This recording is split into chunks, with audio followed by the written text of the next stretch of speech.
हम तेजी से डिजिटल इंडिया की तरफ बढ़ रहे हैं।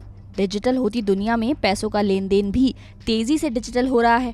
साथ ही कोरोना वायरस महामारी के दौरान देश में ऑनलाइन पेमेंट तेजी से बढ़ा है। ये सभी मुमकिन हो पाया है यूपीआई यानी यूनिफाइड पेमेंट इंटरफेस के जरिए। पर कई बार ऐसा भी होता है कि यूपीआई के जरिए किया गया लेन देन फेल हो जाता है, जिससे ग्राहकों को काफी समस्या का सामना करना पड़ता है। इस समस्या को दूर करने के लिए भारतीय रिजर्व बैंक ने एक नया नियम बनाया है, जिसके मुताबिक अगर आपका यूपीआई ट्रांजैक्शन फेल हो गया है और खाते से कटे हुए पैसे वापस नहीं आए हैं तो बैंक आपको रोजाना 100 रुपए का हर्जाना देगा। जी हाँ, दरअसल सितंबर 2019 में आरबीआई ने फेल ट्रांजैक्शन को लेकर नया सर्कुलर जारी किया था, जिसे 5 अप्रैल 2021 से लागू कर दिया गया है, जिसमें पैसों के ऑटो रिवर्सल को लेकर टाइम फ्रेम सेट किया गया है। इस सर्कुलर के अनुसार फेल हुए लेन देन का पैसा ऑटो रिवर्सल लेन देन की डेट से T+1 दिन में पूरा हो जाना चाहिए।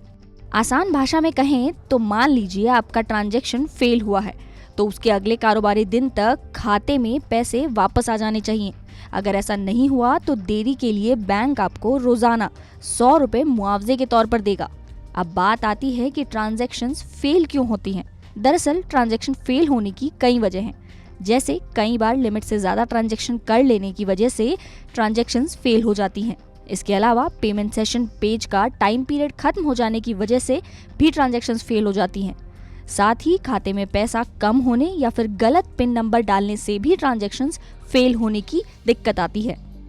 वैसे तो आमतौर पर ट्रांजैक्शन फेल होने पर पैसे खुद ब खुद खाते में वापस आ जाते हैं, पर अगर पैसा वापस नहीं आता है तो आप यूपीआई ऐप में जाकर अपनी शिकायत दर्ज करा सकते हैं। इसके लिए यूपीआई ऐप में आपको पेमेंट हिस्ट्री ऑप्शन पर जाना होगा। इसके बाद रेज डिस्प्यूट पर क्लिक करना होगा और रेज डिस्प्यूट पर अपनी शिकायत दर्ज करा सकते हैं। साथ ही डिस्प्यूट स्टेटस में अपनी शिकायत का स्टेटस भी चेक कर सकते हैं।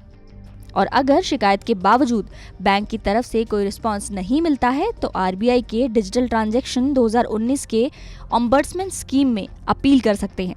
डिजिटलाइजेशन के बढ़ने के साथ ही देश में फ्रॉड और साइबर क्राइम की समस्या भी लगातार बढ़ती जा रही है, जिसके लिए रिजर्व बैंक लगातार अपने ग्राहकों को जागरूक करता रहता है।